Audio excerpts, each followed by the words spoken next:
మీకు మీ నాయకుడికి తల్లి గురించి విలువ తెలుసా అని అడుగుతాను. ఆ తల్లే నేను ఈ తల్లిగా ఎందుకు ఉన్నాను ఈ కొడుకు అని చెప్పి బాధపడ్డటువంటి ఈ సందర్భాలని ఏం మాట్లాడతాము?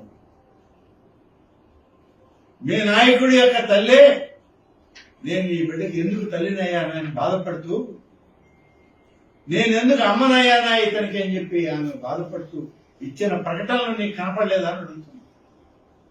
నువ్వు ఇవాళ గోమాతల గురించి, టీటీడీలో ఉన్నటువంటి గోవుల యొక్క గోశాలల గురించి మాట్లాడే క్రమంలో అమ్మ, ఆవు ఇన్ని మాట్లాడుతున్నావు. అమ్మ అనే పదానికి అర్థం తెలియనటువంటి వ్యక్తి నాయకుడిని. అటువంటి నాయకుడి కింద పనిచేస్తున్నావు నువ్వు. ఎప్పటికైనా బుద్ధి తెచ్చుకో. నీ పాలనంతా ఎలా జరిగిందో తెలుసు అందరికీ. ఎన్ని వ్యవస్థలు కుప్పకూలాయో తిరుమల తిరుపతి దేవస్థానం, ఎంత అవినీతిని మూట కట్టుకుని పోయావో, ఎన్ని అపచారాలు మూట కట్టుకుని పోయావో.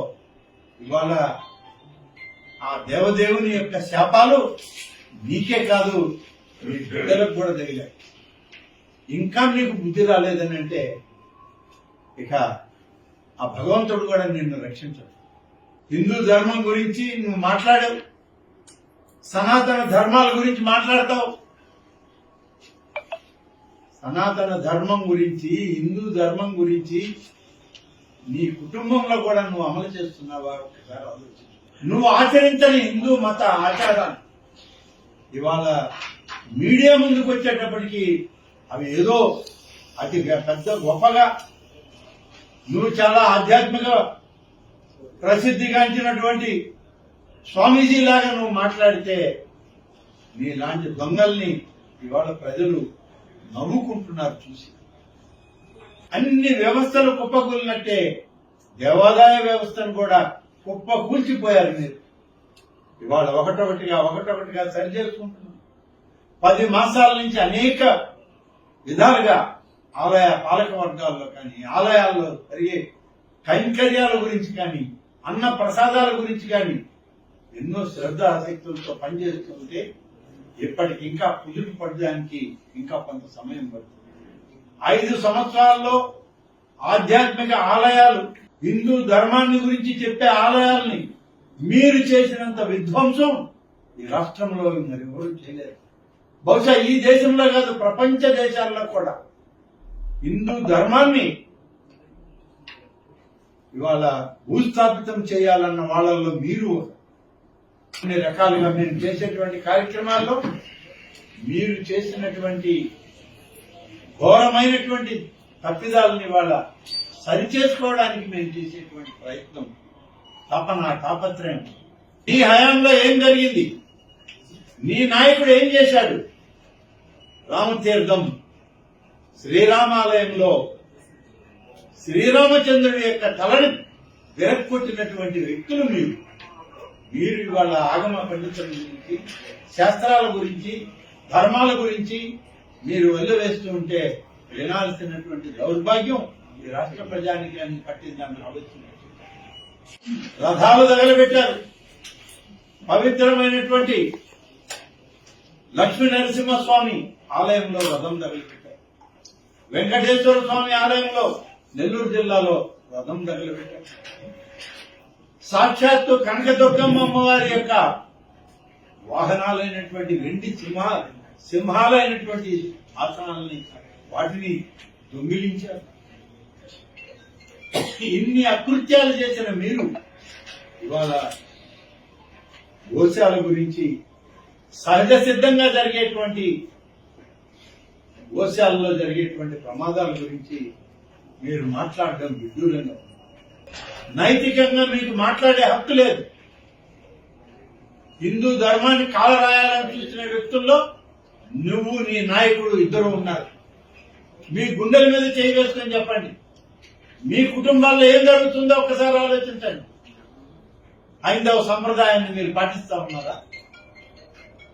హిందూ ధర్మ ప్రచారం ప్రకారం, హిందూ ధర్మం ప్రకారం, సనాతన ఆచారాల ప్రకారం మీ కుటుంబంలో జరిగే కార్యక్రమాలు జరుగుతూ ఉన్నాయా?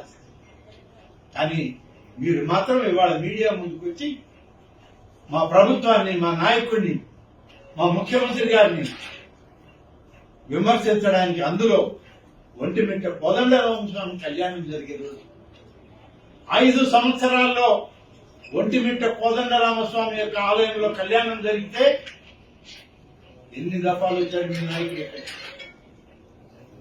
విడిపోయిన ఆంధ్రప్రదేశ్ లో ప్రభుత్వ పండుగ శ్రీరామనవమి, సీతారాముల కళ్యాణం, కోదండరామస్వామి కళ్యాణం జరిగేది ప్రభుత్వ నిబంధనల్లో, ఆచారాల్లో ఒంటిమిట్టలో.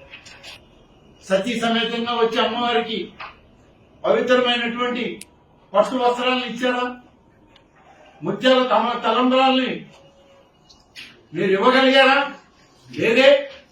విషయాల గురించి మాట్లాడేటువంటి నైతిక విలువలు మీకు లేవు, నైతిక స్థైర్యం మీకు లేదు.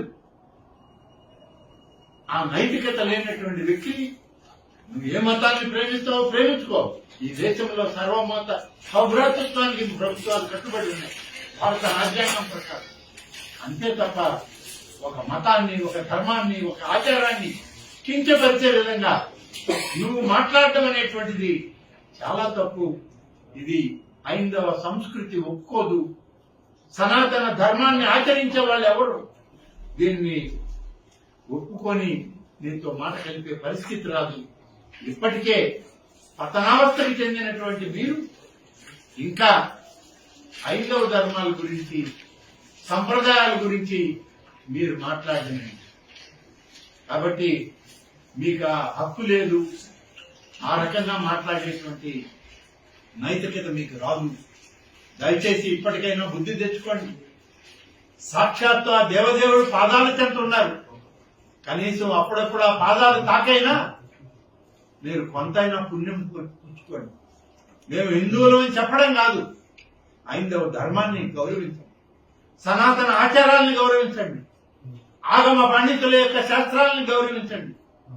వాటిని అందిపుచ్చుకుని ఆ శాస్త్రాల యొక్క విలువల్ని కాపాడడానికి మీరు పనిచేయండి. యథా నాయకుడు తథా శిష్యుడు అన్నట్టు మీరు మాకు నేర్పడానికి వచ్చారా? సిగ్గు మాలినటువంటి మీ చర్యల వల్ల ఇవాళ హిందూ సమాజం చీకొడతా ఉంది మిమ్మల్ని. ఇంకా మీకు బుద్ధి రాలేదని అంటే మరి ఆ భగవంతుడే, ఆ దేవదేవుడే కనీసం మీకు ఆ యొక్క బుద్ధిని ప్రసాదించమని చెప్పి నేను ఈ సందర్భంగా